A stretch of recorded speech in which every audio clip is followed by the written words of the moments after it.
So, it has been a very long time since I spoke about a spiritual topic. Okay, today I want to talk about this, and there is a reason for it. Okay, so I welcome your questions first. So, this is regarding the life after awakening. I have had an extraordinary experience in 2014. Okay, 2014. Yeah. So that was like more than, yeah, it is almost like 15 years right now, right? 2014, we are living in 2025. Yeah, 11 years. Okay.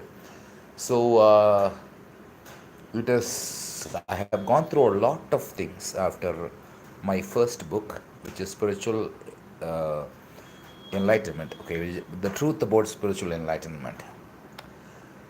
So I really want to talk about this because a lot of people who have gone through the experience, okay, I don't know if if they have gone through the same experience. I don't have a measuring scale, but people contact me and I can relate to them. Okay, what happens after this experience? What happens after enlightenment? How do you live after this? And some people even have doubts regarding my own attainment, whether I have attained the absolute truth or not.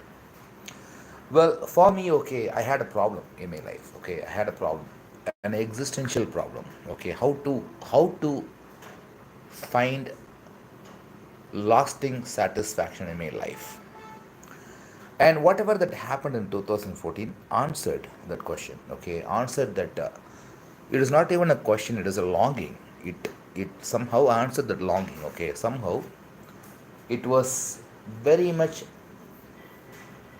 related to the longing. But one thing is, just because I experienced this in 2014, it doesn't mean that all my problems magically disappeared in that second.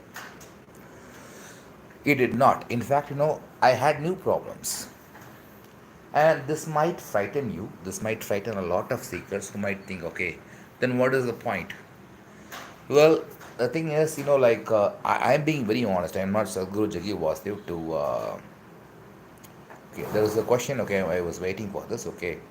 So I am interested in answering questions in the first place, okay. So if you don't mind, why I think some people doubt your enlightenment is because we have been hearing that enlightenment ends the suffering. Yes, that is a very good point, okay. But you still seem to suffer quite a lot every now and then. Don't mind, no bad feelings. Okay. The thing is, there is suffering and there is an attitude towards suffering. If you read my first book, I have talked something about, um I think it is called Vipaka Vijnana. I don't know because I was searching for an alternative term in Buddhism for Prarabdha Karma. There is something called Prarabdha Karma. Okay. Not all karma ends when you're enlightened.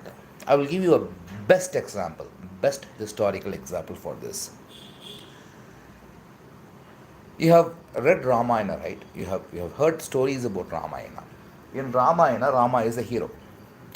And Rama, what happens is Rama also becomes a seeker at some point. He develops Vairagya Bhavana. And this is described in Yoga Vaishtam. That is a different text, okay, where it describes about the dilemma of Rama. Rama is not, Rama is the son of Dasharatha, who is the king, right? King of Ayodhya, right? And when Rama is like 15 or 16 years old, okay, Rama is very much confused about everything. He is not concentrating in everything because he has some kind of Vairagya Bhavana. He wants to find out the truth, right? And that is when Vashishta Maharishi, okay, Vashishta Maharishi is coming to help Rama. Rama, he says, okay, whatever you have got is Vairagya. Vairagya is one of the best, one of the qualifications of learning Advaita Vedanta. Viveka, Vairagya, there are a lot of qualifications, okay. It is called as sadhana chatushtaya, but I don't want to go into it right now. So Rama obviously has this Vairagya Bhavana, okay. He thinks that the world is over. He is considered as an avatar, okay. and he follows the procedures that is given by Vashishta, his guru, and he also becomes enlightened. But after enlightenment, what happens? First, he was thrown out of his kingdom. Okay, he he a king. Okay, a king who has all the luxuries to enjoy. The king is suffering. He goes to the forest along with his wife. That is terrible, right? You are a king of the kingdom and you are sent to the forest. You don't have any luxuries that the palace is going to offer you. You are going to live all alone, okay, among the wild animals in darkness out there, in somewhere in forest, okay. It is very, very terrible. Think about this first. Second, this is already a very difficult question, very difficult situation, okay. You are supposed to be the owner of the land, okay. You own the land, you are the king.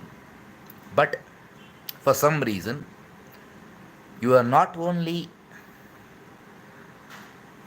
denied about the, like, you're not a king. That is a different question, okay.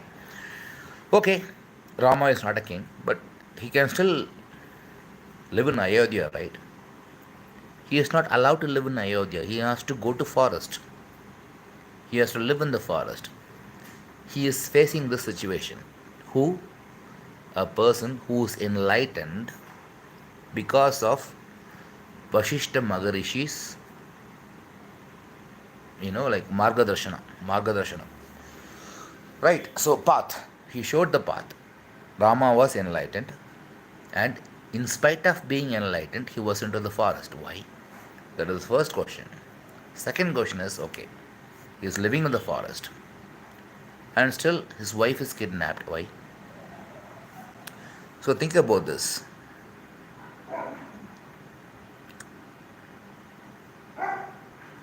Yeah, mumukshitva. Okay, that is also an important point. Viveka, Vairagya, Sadhana Chatushtayam, Mumukshitva. These are the fourfold qualification. Okay, no. Yeah. It is a deep topic. I don't want to go into it. Okay, just remember this. Okay, Viveka, Vairagya, Mumukshitva. These three. The fourth one is already, it has some divisions. Okay, I've explained about this. It's true, but it said even amidst so much troubles, Rama was serene and didn't lose his practice and didn't suffer. Sadhguru has told the story many times why we should be inspired by Rama in this way. I don't understand why you are bringing Sadhguru Jagivastev here, okay. He has not read Ramayana. I'm telling you first of all, okay. If you are bringing Sadhguru in this discussion, first of all, you need to understand, okay. He has not read Ramayana as much as I have read, okay. I have read a little bit. He has not even read that, okay. So why are you bringing Sadhguru in this discussion? Jagi Vastev, Jagingra Naidana.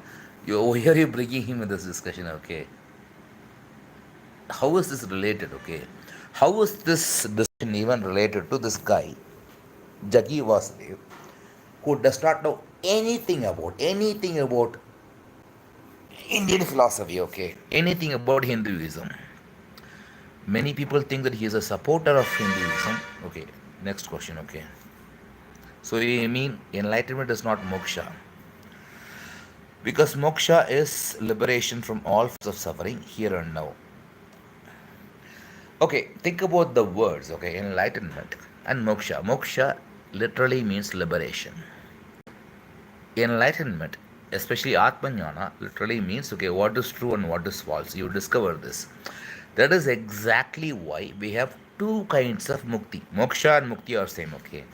Videha mukti and Jivan mukti. Jivan mukti is when you are free while you are alive. Now you can be free while you are alive, okay. You can get this mukti, okay. Let me read this question again. Avoid someone saying that true love is, okay. This is another question, okay. So you mean enlightenment is not moksha, because moksha is, of course, enlightenment and moksha are not synonymous. It is very, very clear because moksha means liberation. Enlightenment means enlighten. Atma jnana means enlightenment. Okay. Jnana and moksha are two different terms in Sanskrit. Okay. Jnana means you are aware of something that you are not aware of before. Okay. You are aware of the truth about the duality. Okay. The duality between you and the world. Okay, see, the basic human experience is this. Okay, you experience this, you experience this world as if you are different from this world. You are not different from the universe. Okay, you are a part of the universe. I mean, there is another question: what is you then? You are a part of the universe, so what is you? How do you define you? Okay, I mean, you is what? This is exactly what uh, Ramana Maharishi taught us. Okay, non-yar, who am I? What is this you? What is this I? Okay, so we have to inquire a little bit about this. We cannot come up with theories or it is not a theoretical stuff. Okay, the self-inquiry is a very, very practical stuff. It is about you. Who are you? Right? So yes, so yeah, okay, let me get back to this question. Enlightenment is not moksha. It is already there in the scriptures. Okay, enlightenment is jnana. Atma jnana and moksha are different things. Okay, in all scriptures. That is exactly why we have to follow. We have to refer to the scriptures in some point of time because all these people have gone through the same path that we are going through right now. Take Adi Shankara for example. Have you ever read Adi Shankara's commentaries, Bhashyas? Try it, okay? I'm telling you, try it. Don't worry about me or anything like that, okay? Adi Shankara is a perfect authority of Advaita Vedanta. Have you ever, these commentaries are available online for free. You don't have to pay a single penny for it. Just download it, read it, okay? Read Adi Shankara's commentaries. No matter what you ask those questions, okay? I will maybe I will, if I have any idea, I will tell you about it because I also have a lot of questions because Adi Shankara lived his own time, okay? But he has done a very incredible job, okay? Incredible job regarding our culture. So it is very much appreciable, okay? So yeah. So let me move on to the next question because I see a lot of questions here. Lot of questions here. So you mean, okay, this question is already answered. Was someone saying that true love is a state of being? It is not a product of interaction between two people. The other person can feel lovable, but the true love is when you are in thoughtlessness. Is it Osho? Because Osho was the one who taught me this in the first place. But I don't want to go into this really, okay? I was very curious when you said that, okay? Probably it is Osho, okay? So I mean to say that Rama is said to not to suffer after that even amidst troubles. So the common perception is enlightenment, end of suffering. Yes, he was not suffering, okay, but there is a problem here, okay. Even if you're not suffering, you have to show some suffering. For example, okay, you are an enlightened person right now, okay. You are enlightened, okay. You don't have any reason to suffer. Your father has died, and all of your relatives are present there. And you were happy. Hey, nothing happened, okay. Hey, tea kudi போலாம்டா. If you behave like this, okay, what will they think, okay? See, your father has died, okay. You don't have any kind of sad emotions. You're free from desire. You're free from emotions. You're free from fear. You're free from sadness. You're enlightened, okay. You are blissful, and your father has died. All of your relatives are there right now. And if you say, "Hi, how are you, man?" This is exactly like this is disaster, right? No, so now your father has died, okay? You cannot be happy. Even if you do not, even if even if you're okay with this death, okay? Because you are a jnani, right? For you, death doesn't matter, right? But for everybody else, it matters, right? What will you do right now, okay? This is one question that I'm asking you, okay? Your father has died. You are enlightened, okay? You don't bother about anything. Your father has died. All of your relatives are standing in front of you. What will you do? I just want you to think about this, okay?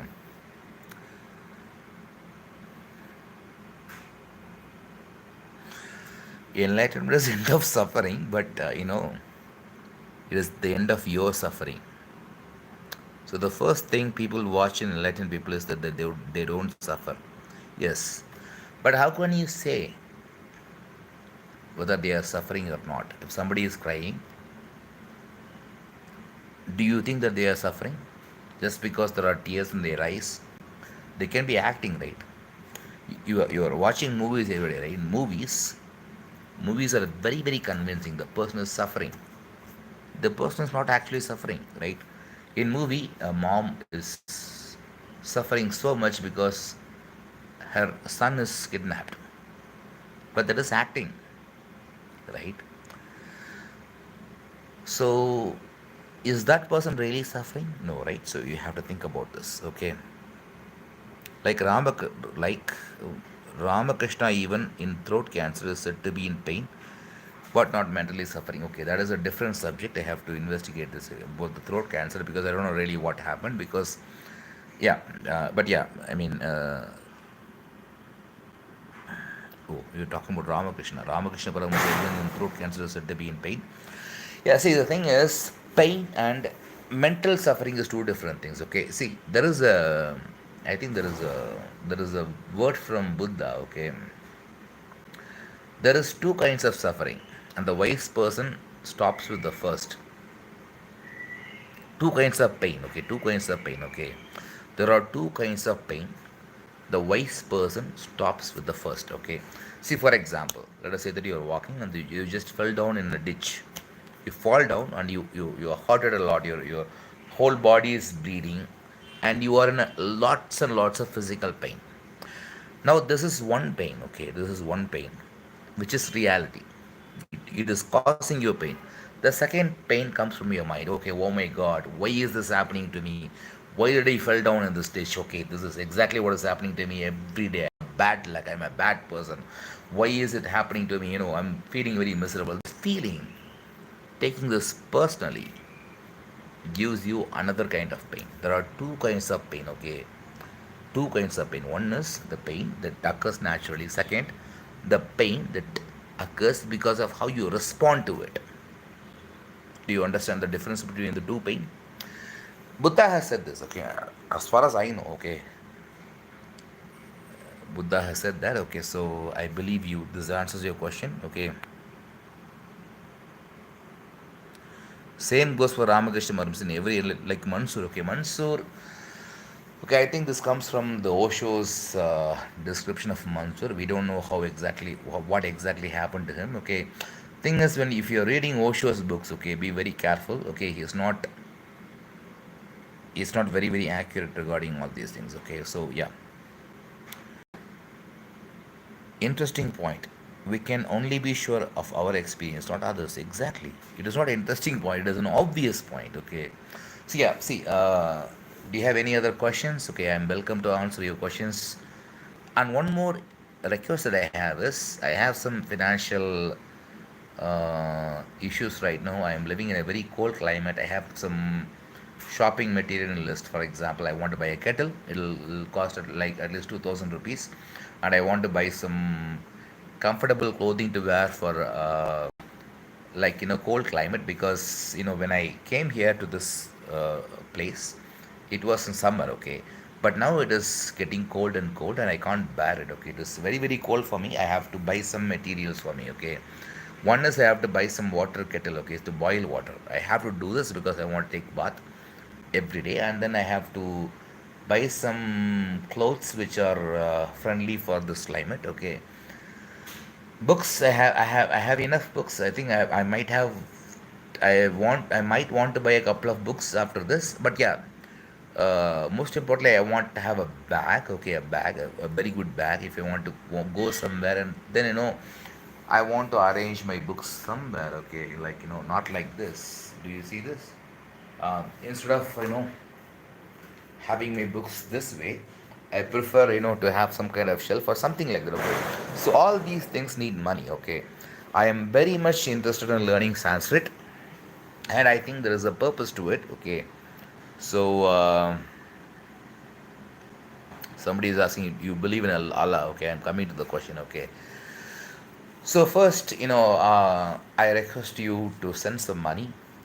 My donation details, how to send donations, everything is available online. Okay, if you go to nallaishanmugam.wordpress.com, it is available online. Some people do not know because my domain is no longer active, so people cannot directly spend money. See, please consider making donations because they help me a lot. Okay, they help me a lot. So yeah, do you believe in Allah? So who is Allah? First of all, I don't know who is Allah. Okay, tell me who is Allah. What is Allah, by the way? Who is Allah? And then I will tell you if I believe him or not, because I don't know what is Allah. Okay, who is Allah? Tell me.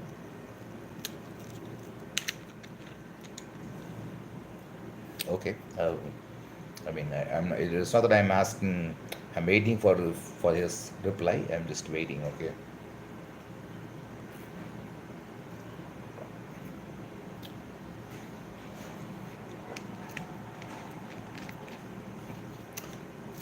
So yeah, I think this topic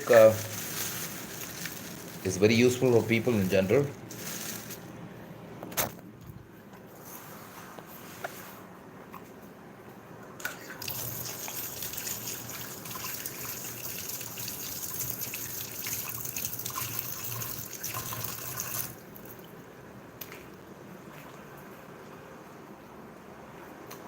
Because I'm getting some responses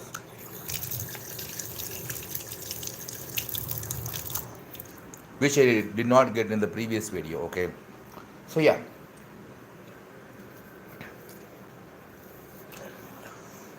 see, I want to end this video as well because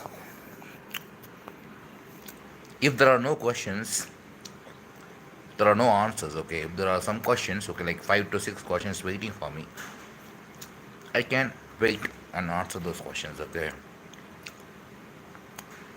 but I see that I don't have any more questions.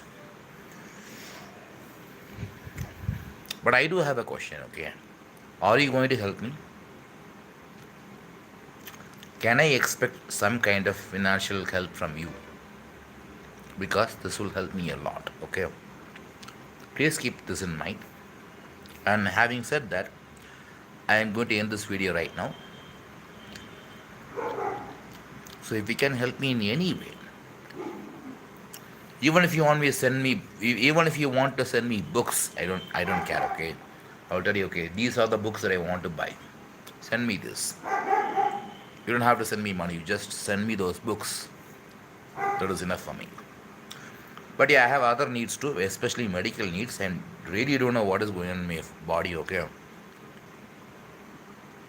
but yeah, I don't have anybody for me personally, right? So okay, there's another question. Okay, good. Because I was about to end this video, but now I have a new question. After a few years of no self kind of shift, now I have a fear of need to be socially talkative and responsibility. Is this real?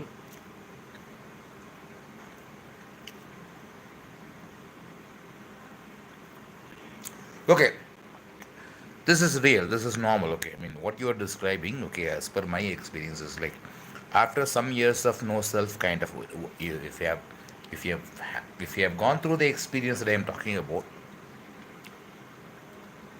there will be still fear and everything. Okay, it is not the end of. I mean, end of when they say end of suffering, it doesn't end everything. Okay, you still have life to live, and whatever.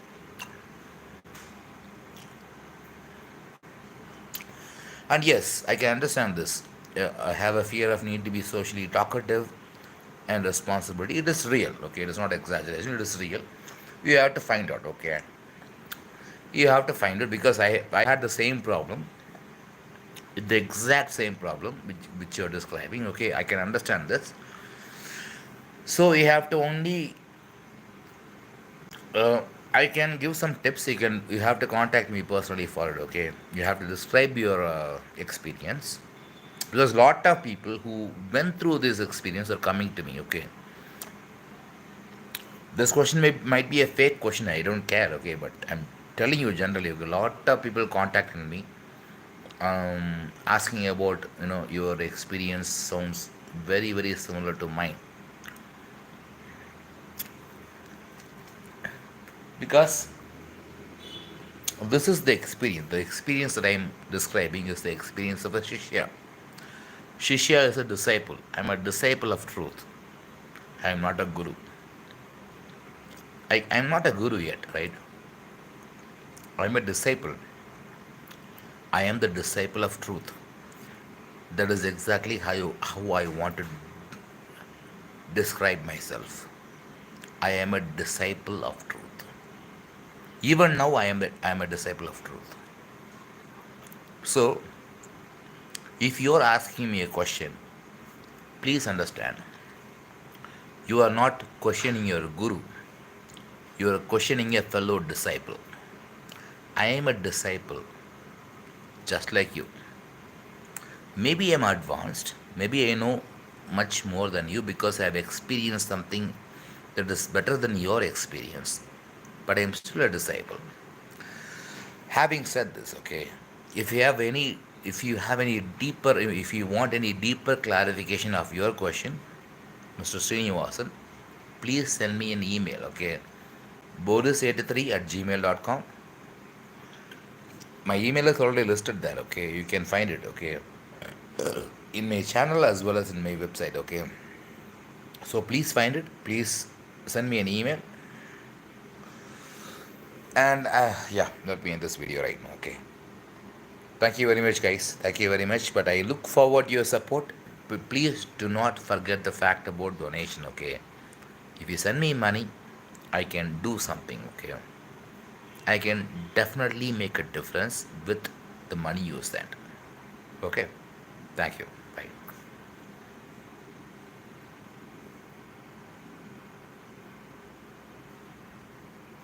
Hey, close.